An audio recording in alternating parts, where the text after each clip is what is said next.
Functional groups are any part of a hydrocarbon that is not carbon or hydrogen. They are called functional groups because they would be the reactive centers of those types of molecules. The carbons and hydrogens are not really going to react, but these other groups, anything that's not carbon and hydrogen, will react. It's also the part of a hydrocarbon that would make part of the molecule, at least, polar instead of nonpolar. So all the different functional groups you will have to identify are on the functional group sheet.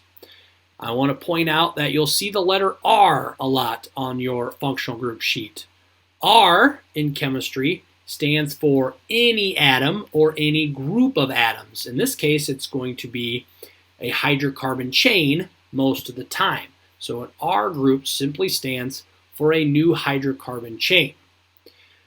I want to warn you when identifying functional groups that you want to look at the big picture first. And I'll show you what I mean when we do a couple examples here. So, identify the functional groups in the following molecules. Ethyl alcohol. So two different ways to draw it, but either way, the part that is not carbon or hydrogen is what you're going to circle. So in this case, we have these OH groups.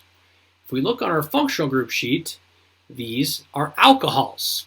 And there are three different types of alcohols: primary, secondary, and tertiary alcohols. This happens to be a primary alcohol. You identify that by looking at the carbon that the alcohol group is bonded to. If that carbon is bonded to two hydrogens, then you have a primary alcohol. And if you look, that's exactly what we have here. If your carbon is bonded to one hydrogen and two other hydrocarbon chains, that is a secondary alcohol. And a tertiary alcohol, that carbon that is bonded to the OH group isn't bonded to any hydrogens. It's bonded to three separate hydrocarbon chains. So these, like I said, are primary alcohols. We look at the acetic acid. This is where I'm going to talk about the big picture.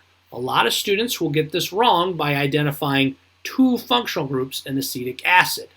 They'll circle the carbon double bonded to the oxygen, and then they'll circle the OH group here, when in reality, this is one larger functional group.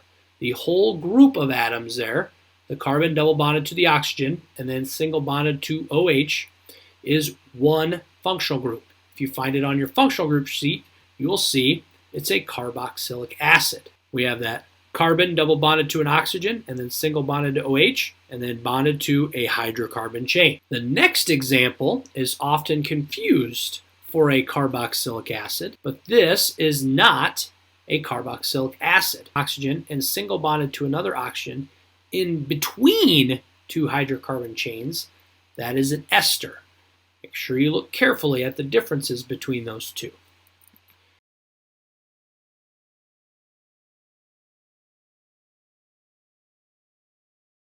Let's look at a few more. In para-aminobenzoic acid, there are two different functional groups. This is an amine. There are three different types of amines if you look as well. It depends on how many hydrogens are bonded to the nitrogen. If there are two hydrogens bonded to the nitrogen, it's a primary amine. If you look at the other examples of amines, you'll see the differences. The group right here is once again a carboxylic acid. So once again, look at the big picture. A lot of students will see this and think of it as a ketone and an alcohol. You'll never have two functional groups that close together. This is one larger functional group. Always look at the bigger picture. If we look at Fumagate now, it has three functional groups. It has one here, it has this larger one here, and it has one right here. That's a sneaky one that often gets by a lot of kids. Well, this first one is simply a carbon double bonded to an oxygen. If you look on your functional group sheet, that is a ketone. Right here we have a benzene ring, and attached to that benzene ring is an OH group, an alcohol. That is a special functional group called a phenyl. When you have an oxygen between two hydrocarbon chains, That is an ether. So it's just a matter of identifying the atoms that are not carbon and hydrogen, and then using your functional group sheet to identify the specific functional group. Let's look at vitamin C to finish off here. Vitamin C has several different functional groups.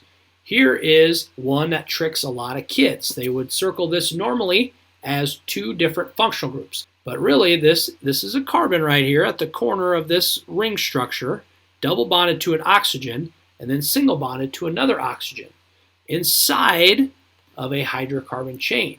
This is an ester. Right here we have another functional group, just an OH group, so that is a form of an alcohol. We also have an alcohol right here. So we have to look at the different types of alcohols. This one, the carbon, is bonded to only one hydrogen. If we see on our functional group sheet, that example is a secondary alcohol. In this case, the alcohol group, the carbon that is bonded to that alcohol group is bonded to 2 carbons. That is an example of a primary alcohol. These next 2 right here are examples of tertiary alcohols. All right, they are bonded to a carbon, and notice that carbon will not be bonded to any hydrogens. It's got a double bond to a carbon over here and a single bond to a carbon right here. Well, if you have a carbon not bonded to any other hydrogens, then it's a tertiary alcohol. Just like naming, the only way to get good at functional groups is to keep practicing.